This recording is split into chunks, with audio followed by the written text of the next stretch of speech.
Welcome back to Movies TV Mad. You can follow me on X at Movies TV Mad and on Instagram and on Threads at Movies TV Mad X. A very warm welcome to Tuesday's edition of the Movies TV Mad Daily.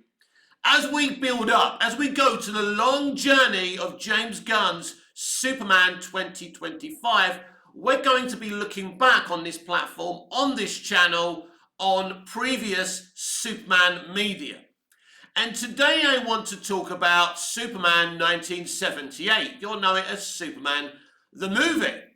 Now, officially, this isn't the first Superman movie ever made and released. There's Superman and the Mole Men, starring George Reeves. There's the one with Kirk Alyn for cinemas, before they actually used to put the actual films on in movie theaters. But this is the first superhero blockbuster movie.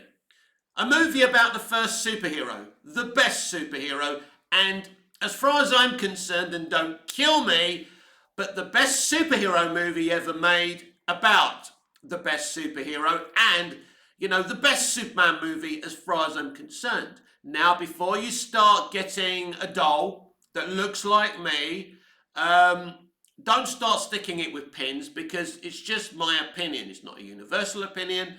And I know sometimes people don't like that. It's just my opinion. It is just my opinion. It's my opinion. It's not yours, right? I don't want to be an arrogant, F-U-C-K who says the things I like and think are universally right. So that's why I'm saying it. Everyone is entitled to an opinion. And they are, Mr. Mauler. Anyway, right, I want to talk about Superman 78. Because it's the first movie, it's my favourite movie, it's my introduction to Superman. Now, all of you who've been watching my channel for a long time will actually know and recognise that.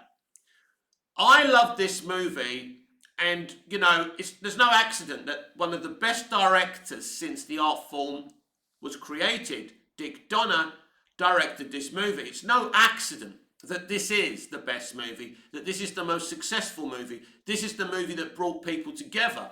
This is a movie that changed the environment around what people thought of America away from America, across the world. Just like Star Wars A New Hope, it changed the mentality. Before these two movies, there was lots of anti-heroes in movie theatres and kind of gritty and depressing, kind of realistic, kind of realism movies, if you like. And what these two movies did was bring magic back to cinema. And that was very important.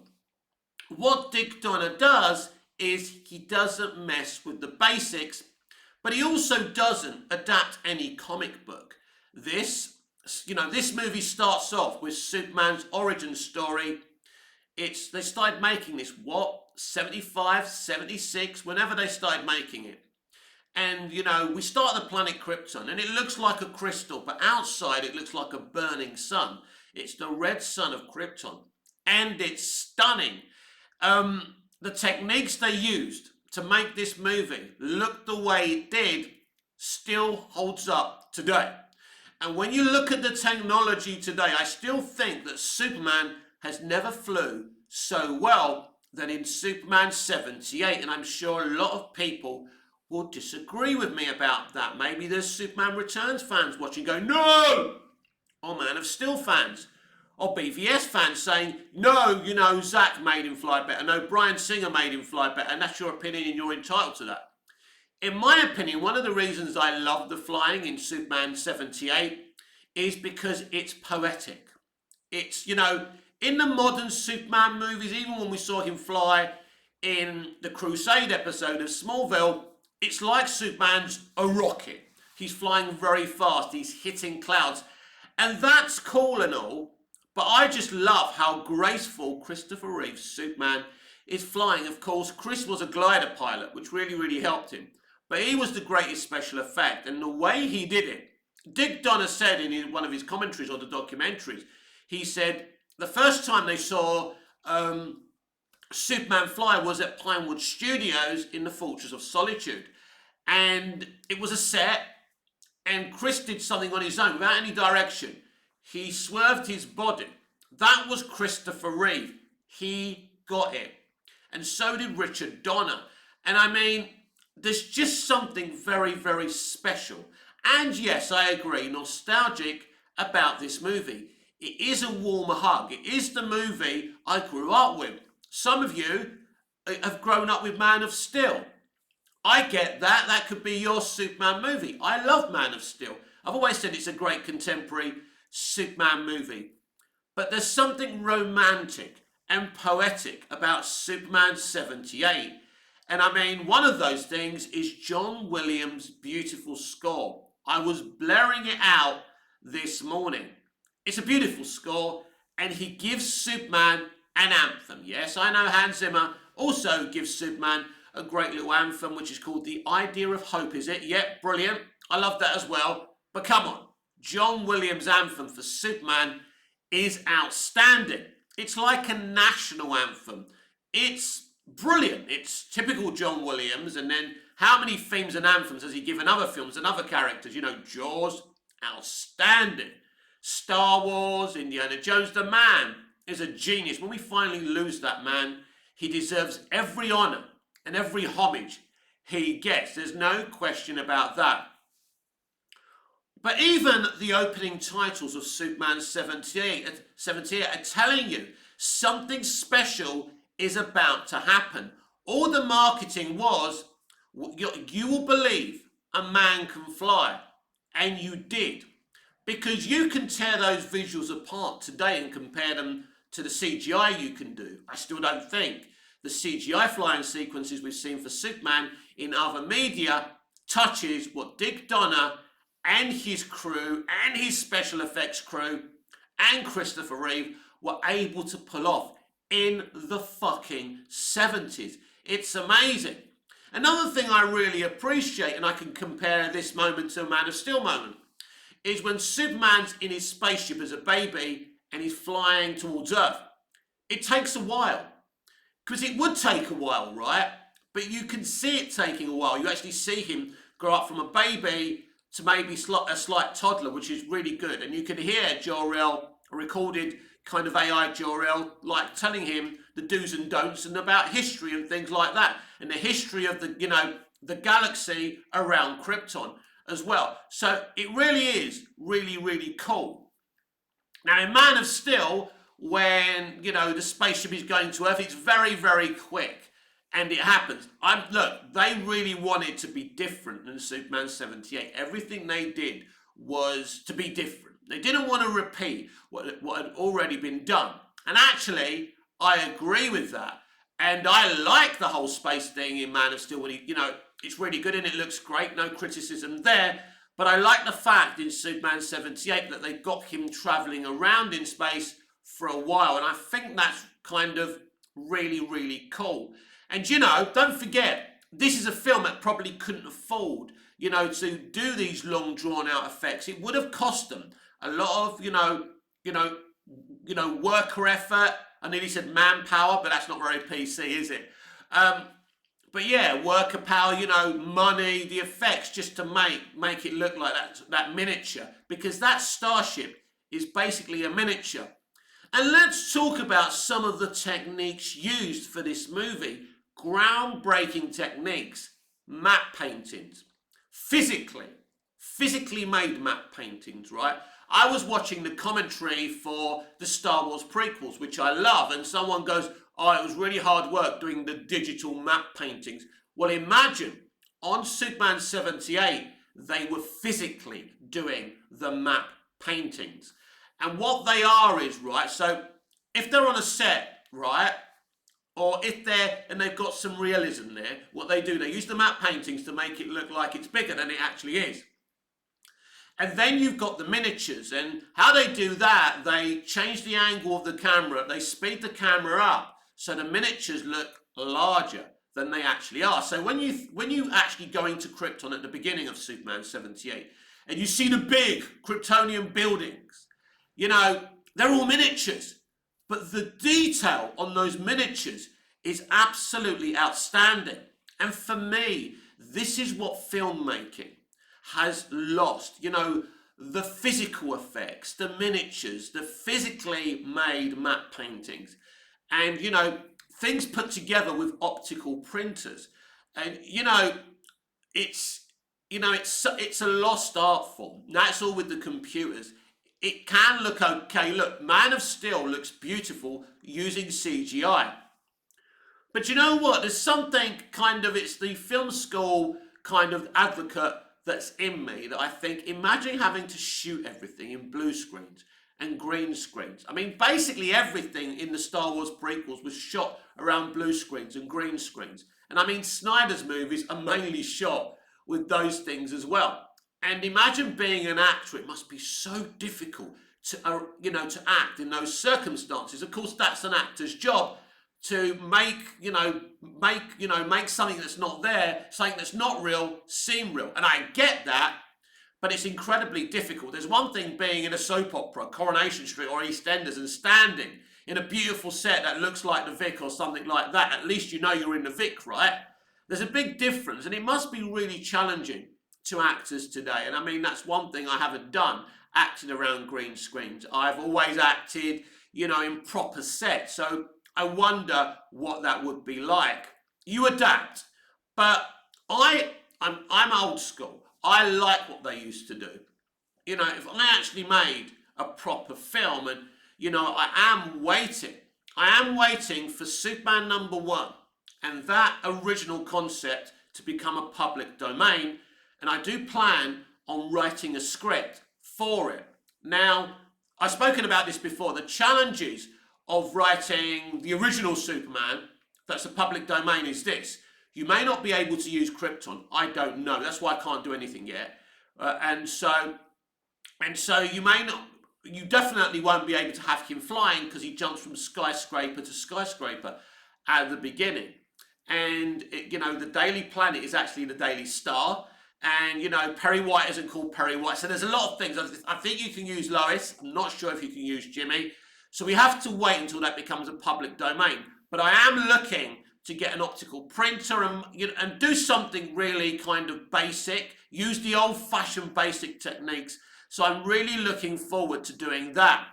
And I'm not going to do it I don't think it's going to be in cinemas, but I'm just looking to do it and see what I can do. Once it's a public domain, I'm going to fulfill my dream of making a Superman movie. And it doesn't really matter that I can't use certain things. In fact, it keeps you honest if you can only use certain aspects of, Siegel and Schuster's concept. So that's something I'm looking to do once that becomes a public domain in the next couple to 3 years. Very, very excited about that, thinking about what I can do with that.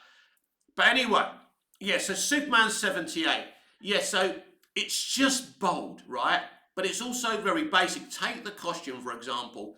It's a very basic looking costume. But once Christopher Reeve puts it on, it looks fantastic. It transforms. It's brilliant. It's, he just looks incredible. David Prowse helped him build his body up. And it looks great. Now, I'll be talking about Superman Returns deeper on another video.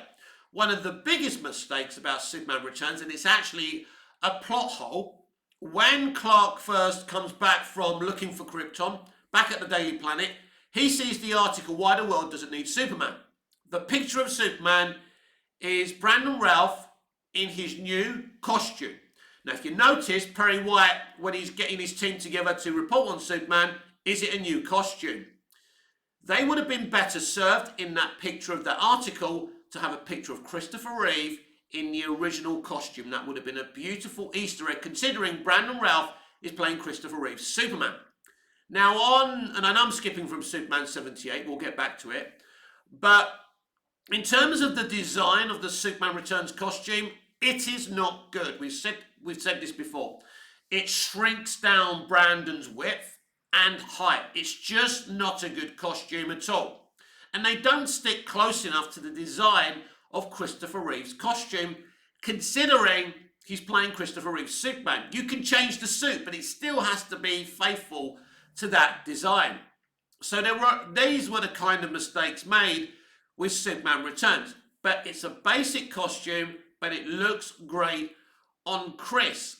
Now, they weren't able to use a Brainiac or do something, like Zod.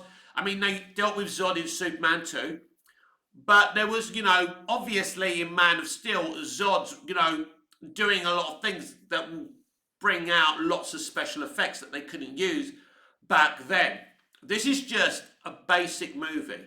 And what they decided is to focus on the love story, and Lex Luthor is the villain, but he's not a deep villain. He's not an angry villain. In a lot of ways, he's a kind of a James Bond villain. He's living in this underground kind of, supervillain lair, if you like. And he's got this plan to launch these missiles from the government, tamper with them, so, they hit these land masses so he can build his own things there.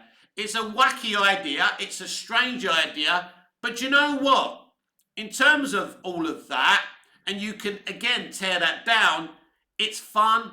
He's a good little villain. He's a little funny villain. You've got Ned Beatty as Otis, and you've got, Miss Tessmacher, Valerie Perrine, who was a beautiful looking woman, in her day. She's still alive, but she's very old and she's quite ill, sadly. But she is on social media. I've seen her on X. I've spoken to her on X before. But yeah, so everything's kept really simple, but it's brilliant. The focus of this movie is the love story, the dynamic between Clark Kent and Lois Lane, and Superman and Lois Lane. As Dick Donner always said, if you make the love story work, the movie works. Otherwise, it's just a really good looking trailer that goes on and on and on, but it's not interesting. But what they did is develop the personalities. Someone said to me on my live video the other day that character development and storytelling isn't important as long as he gets the characters from the comics he wants to see. You couldn't be more wrong, right? One of the things that maybe Man of Steel could have done a little bit better, and I love Man of Steel, just to say that again because of the world we live in, is I don't think they really tapped into the love story between Lois and Clark and Lois and Superman, because Zack Snyder and Zack Snyder and David Goyer and Christopher Nolan are not very interested in that love story.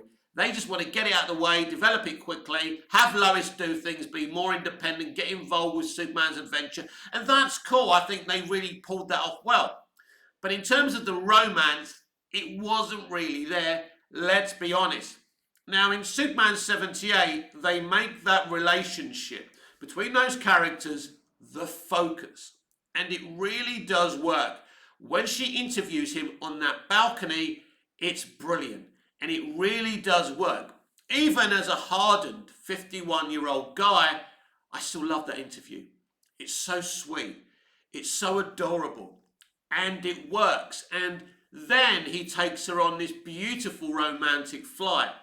And it works, everyone. But the most important thing is that Kidder and Reeve have got this powerful, magical kids on a date screen chemistry.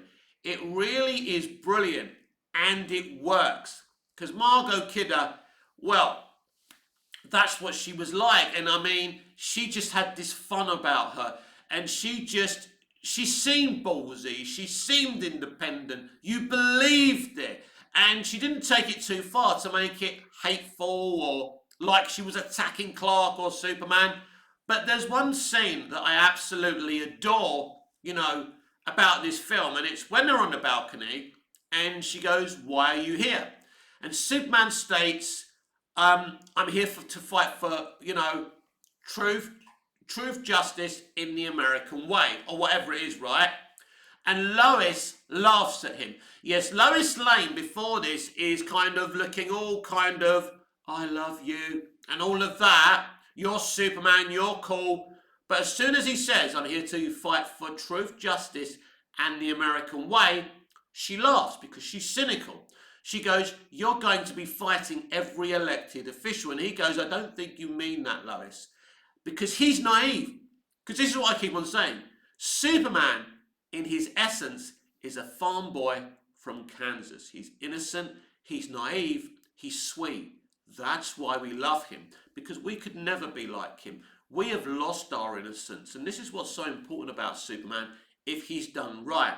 He was done right in Superman 78 and in Smallville because he's just a sweet lad who was brought up by the salt of the earth on a farm in Kansas. And he's very, very innocent. And he's very, very naive. But Lois Lane, and I know there's no General Sam Lane in this film, but she was brought up by General Sam Lane.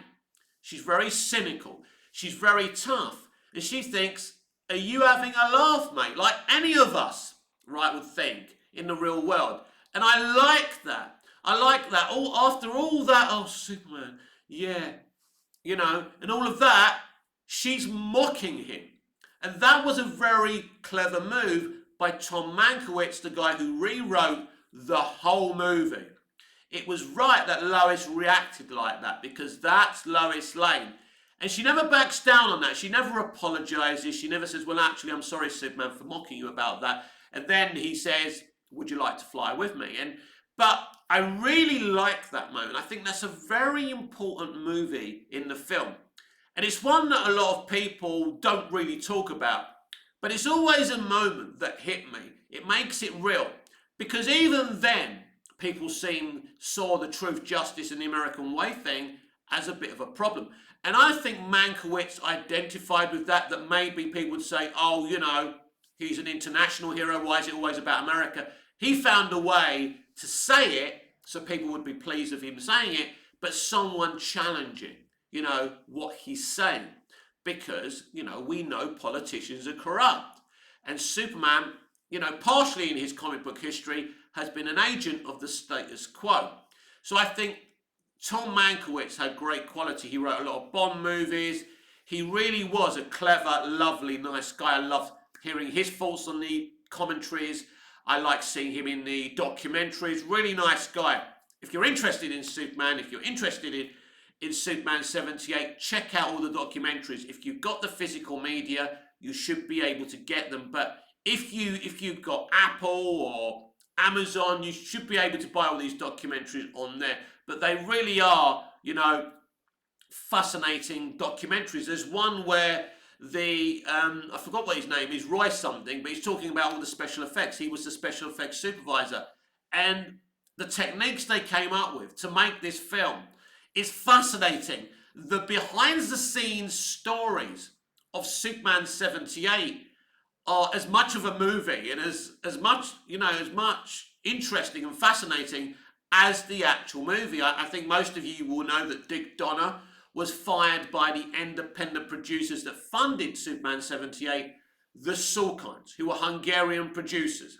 And it's one of the biggest mistakes in DC history. It's as stupid as what happened with Zack Snyder and what they did to Tim Burton as well after Batman Returns. They fired him as well. These are big mistakes, and kind of WB and DC keep on repeating the same damn mistakes.